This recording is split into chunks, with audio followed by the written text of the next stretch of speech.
Good day, fine people. A very warm welcome to you once again. My name is Nick. We're on the Commodore 64, and this game is called Monty on the Run, published by Gremlin Graphics in 1985.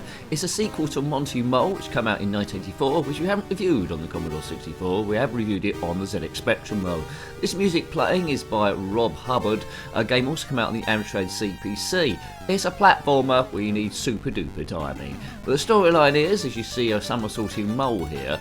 Following the problems with the miner's strike, because Monty Mole was a miner, he's trapped in this house, now has to escape and get to Europe by reaching the channel. So there we go. So here we go, we've got to collect everything that's got the letter S on it, I believe. At the start of the game, you saw there was a freedom kit. We had to select 5 items there. That's just some kind of copy protection to prevent you doing stuff in the day, which you consult with your manual. If you pick the wrong items, there's certain areas of the game which you can't get to, which I might come up to now. So, not expert gameplay, dodgy nincompoop chat, seeing how you would have got on your first or second go. Watch those pistons that come down to flatten you like nobody's business. Have you been flattened by a piston? Then comment in the comment section below, especially if you're a congealed puddle on the floor reaching for your eyeballs. Excellent stuff. Please subscribe if you haven't already. It's Commodore 64 time. The Spectrum version, to my memory, didn't have this crazy sort of music. We go deeper into the house. Now, if you don't know what's going on, it's a platformer, exploration like Jet Set Willy, but we must also collect combinations of items to find out where we're going. Look, there's a Sinclair C5 down there on the right. Sacrilege on the Commodore 64. So maybe it was a straight conversion from the Specky, but it's got different colours anyway. I'll have to review Monty Mole at some point, I guess. So, solve puzzles, do expert timing, escape when that's not right. I think I got trapped up there. Maybe this is one of those areas where I needed the correct items in my freedom kit. Okay, what's that going to say, I wonder? It says game over. Please subscribe if you haven't already. If you want to see other Commodore 64 games, they're in a playlist. There's a link there in the description below. If you want to see the playlist in general, click on my username, takes to the channel page. Oh, I've got a high score. Click on the playlist tab and you'll see Commodore 64 there. No, not by equals. I want to be called Nick, because that's my name. Right. N-I-C-K, that's it. So we'll have a few goes. It's not walkthrough. It's just a game for moles, really, that are trying to escape the miners' strike to Europe. There's a lot of those. So don't get me wrong, it's tricky. It's trickier than Jet Set Willy, although that wasn't the best conversion on the Commodore 64. Yes, Monty does some sort of bit like Dizzy in the Dizzy games, if you're aware of him. But what makes this come to life is this music by Rob Hubbard. It's not very cartoony to go with the action, but anyway, it does give you a sense of action.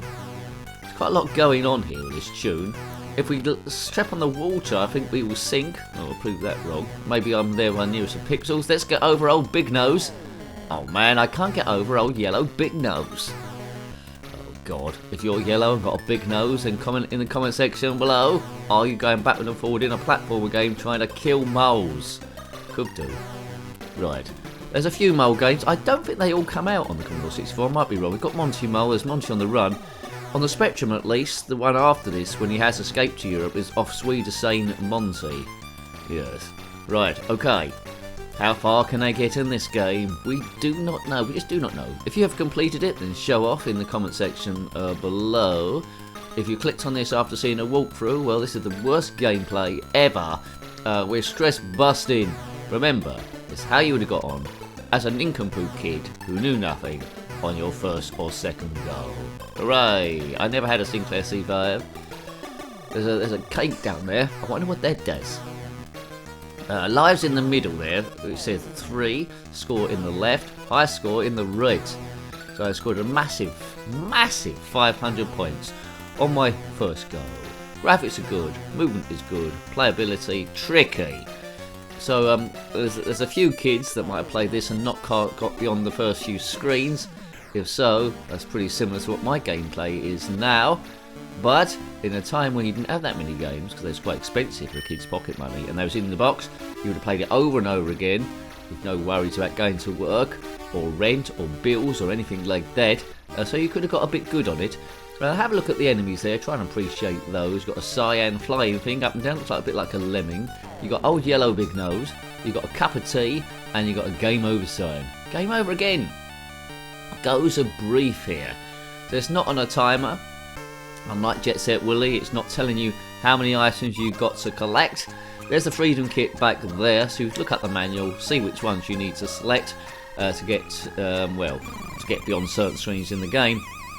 You can't complete it unless you've got the correct Freedom Kit. There we go. Anyway, off we go again. How far will I get? Probably not a great deal further.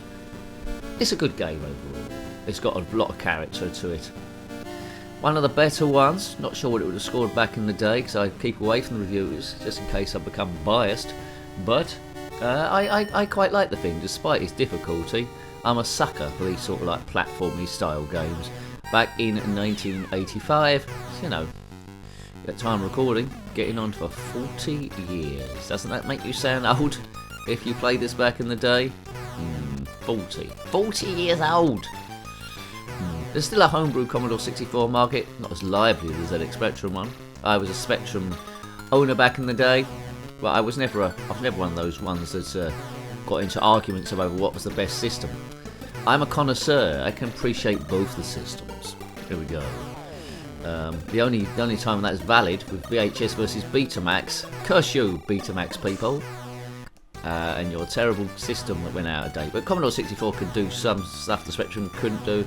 Spectrum had some games that had a sort of character the Commodore 64 seemed to lack in certain areas, but they were both good systems. Wish I'd had both, but I didn't. Amstrad CPC, don't know too much about that system. I never knew anyone at school that had an Amstrad CPC. Weird, it was always Commodore 64 versus Spectrum. Am I going to get past this Dracula thing? I doubt it. I've got one life left. Let's see if I can get any further. I just want to see the rest of the map. Oh god, maybe I won't.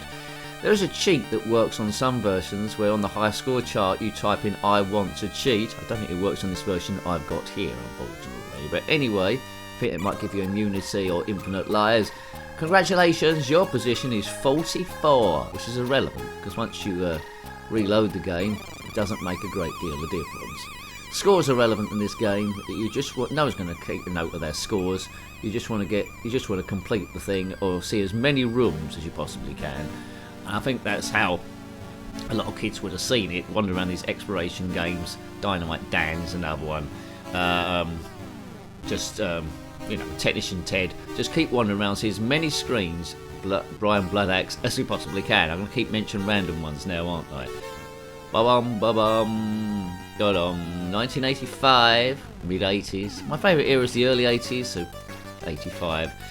I think I just like the basicness of those very, very early games. And then, as I say, the jumps between systems and years was astronomical then. 8-bit to 16-bit was huge. 16-bit to the 32s, the PlayStation and all those, Xbox. And now the jumps are slightly smaller each time, so VR. VR is the way forward, getting the high graphics on that. GTA 6 is not out yet, but I expect that to have strong VR capability. And then you can beat up people in the street without fears of getting arrested, although the virtual police might come along and put a cap in your ass. Right, come on! Yes, he's done it! That's good. Right, is that a Medipack up there? Can I go up this purple vine? I can. Well done, Purple Vine. Purple Vine. Was that a song by Prince? Right, I can't see a valid way of getting up to the top now. How do I get up the top? I'm stuckity stuck. Oh god. Oh man. I like the way the guy dies as well. He like gets pixelated. I don't know how I get up the top there. I need to get up the top. Every room's called the house. I like room names in my games, or at least a number, so you can see where you're going. There's a bird cage up there. How do I get up there? Perhaps this is where the selection of the Freedom Kit might have done me some good, but yes, in hindsight. Oh, maybe I need to jump on that cloud going up. That could be a platform, couldn't it? We need to get on there. Right, okay, wish me luck, big nose.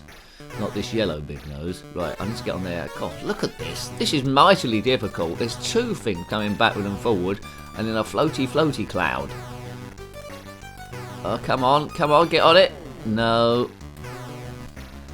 What we got? We've got 4 chances for this. If I don't do it, well, I'm not going to hang around here looking like a wally all day. Then I'll escape. Oh, come on, get on it. Oh. Surely that's the thing to. Oh, mind you, there was a jetpack, wasn't there, in the Freedom, in the Freedom pack? Maybe I need to get on that. Anyway, we'll persist with this strategy. It hasn't worked so far, so yes, keep doing the same thing, expecting different results. Oh God. Bomb. This is the bit where I fell through the cloud then. Perhaps that isn't the way to go forward. This is the bit where you need a tip or a guide or something letting you know what to do next. But I can't see any reason why that cloud wouldn't be. Why would they put that cloud in going up on its own unless it's for you to jump on the thing? Well, it's game over. Game overdue. I actually had to land on a little bit of the cloud, like the bumpy bit on the left-hand side. That's what I do. So if you ever fall out an airplane and you see clouds below, try and land on the bumpy bit on the left-hand side, and you probably won't fall through. Position is 22. The best I ever got. Well, I'm going to say goodbye now. Well, I can't do an O. I'll say G by then. There we go, good. So I hope you like having a look at that one. A rather fun platform, a little bit tricky. A map will be useful as well as a guide. But overall, a nifty little game, deserves to be regarded as a classic, I would say. So that was Monty on the Run on the Commodore 64, up to Gremlin graphics in 1985. Got any comments about this game, similar games, anything retro, or indeed moles, then put that in the comment section below. I love reading your comments. Until next time, take great care of yourself and a very fond goodbye. Goodbye. Have you been flattened by a piston? Then comment in the comment section below, especially if you're a congealed puddle on the floor reaching for your eyeballs. Game over.